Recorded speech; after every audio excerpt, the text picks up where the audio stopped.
How about another round for Brewsday Tuesday? Here is DreZ and Huck.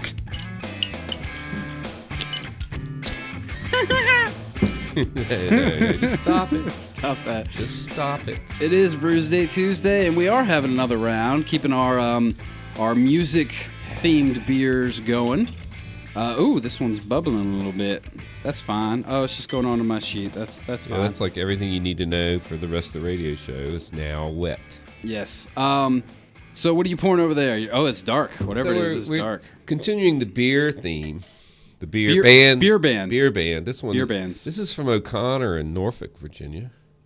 And it's called Hall and Oates. Okay, it's not really Hall and Oates. It's hauling like in a truck, hauling. Yes. And Oates like. So it's very punny. Very punny.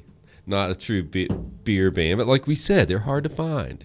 I mean, if they were easy to find, everybody would do it. There's no shortage of them, but yes, they are kind of hard to find. This is an oatmeal stout. So it's probably better than their usual oatmeal stout because it's named after a band. And over here, you handed me a beer from Breckenridge, which is out of Colorado. This is their Silver Salmon Indian-style pale lager, which it's celebrating 25 years with Leftover Salmon, which is, of course, a band. That's right. The only reason I know who Leftover Salmon is because of this beer? No, it's because the keyboard player from Little Feat played with them for about a year. And, before he died? No, he's still around. He just left. Okay, so he just left because they suck. No, I don't know. They had to just, they disagreed. No, but they're all getting really he was sick. Everybody, the Little Feat's going away, Yeah, it's unfortunate. Yeah, Fred and the other guy. Milo. I don't know. Milo Pants. Anyway, it's just a bad deal. But anyway, so I had that beer before once, I think. The salmon? Yeah, but I saw it in the store, and it actually, just the whole state of affairs, it was on sale. So I was going to say, I foamed up. I see the sticker; it's on sale. Yeah, it's on like half price sale. Does that mean it's going to taste really good? Yeah, that's the extra special beer. We should do it. Well, we've already had the most expired beers you can possibly have. I was going to say, yeah. Last segment, I was drinking that beer. I'm like, it's been sitting on my shelf for almost a year. And then Huck reminds me, dude, we drank 40-year-old beer. 40-year-old beer. So I was like, oh yeah, I guess it doesn't matter then, does it? Yeah. So there was some beer they found in a shipwreck, still liquid. Nuh-uh. Yeah, and it was like, I don't know. I'm just gonna pull a number out of where, like 3,700 years old. I don't know. But the Midas Dogfish beer was made from. It's like a 4,000-year-old recipe. They did, genetic analysis or whatever you call it. They did like analysis of the remains in a pottery jar of beer, and that's what they made the Midas Touch out of. It's thought that beer was invented because people would make bread, and the bread would get wet, and then, the bread would fall into the water jug, and then the wild yeast would come along. The bread would fall into the water jug? Yeah, oops, there. So then you had grain and water and yeast, and they would all mix together and ferment. Mm-hmm. And so that's how beer was kind of invented. Well, and I know that. Did you ever see that?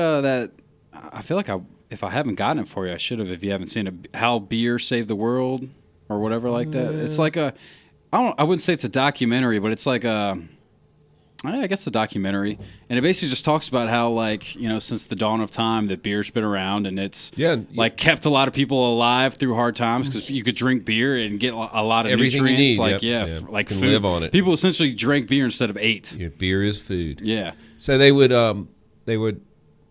humans being what they are, once they realize that they get a little drunk off this stuff, they made it better.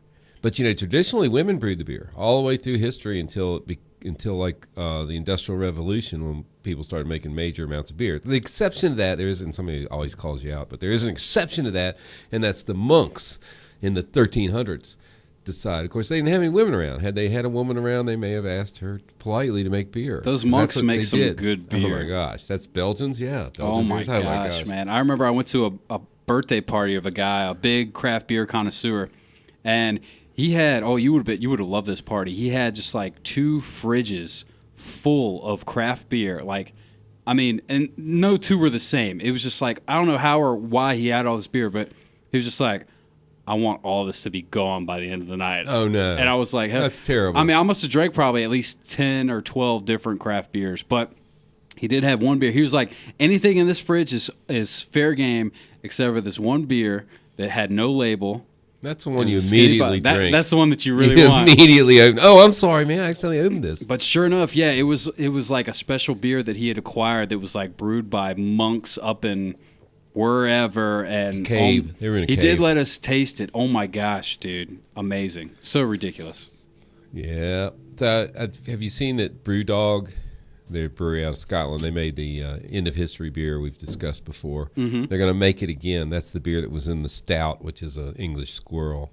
But it's going to be $20,000 a bottle. They want you have to donate $20,000 to their brewery. These guys have it figured out, you know. How many bottles are they making? How many are they going to sell? They made 12 bottles last time, and the one I got a taste of, and that's one of my claims to fame, is I actually tasted that beer out of 12 bottles total made in the world. Mm-hmm. I had a taste of it. Was $700, and it was a bomber. But they said somebody was on the internet earlier today or yesterday I saw, and they were like they were $800, $1,200. That's not true. I think they were selling them like at $600, and people bought them, and the secondary market might have gone to 8 to 12. Yeah. The guys they had the bloggers conference, they bought a bottle and had a contest, video contest, and whoever won, of course, the two hot chicks won. You know, all the rest of us made our little men videos. You know, we got nothing. But after they all tasted it, I was standing right in the front row. They had like a velvet rope, and it was like beer TV. So they go, anybody want to taste? I stuck my glass out, a pint glass, and they gave me like 2 ounces. Wow. Yeah, so I took a big old sip. Good taste. And then shared it with 3 or 4 other people. Wow. So if you look online and anybody says they had it in, you know, the last... They're lying. Yeah, 5 years. They're all lying. It's gone. It was Lying gone. sacks. That was like the last bottle, and that was in 2007, I want to say.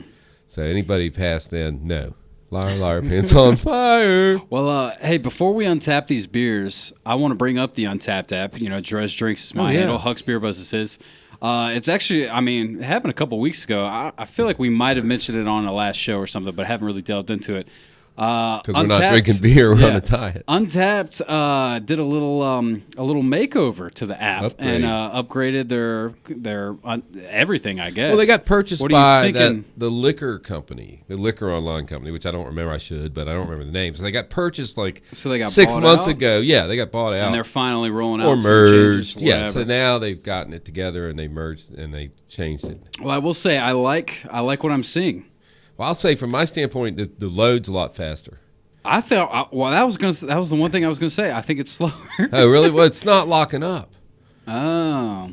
Previously, it would lock up. It would lock up there on for you? an hour. Yeah. Well, I do like that you can say.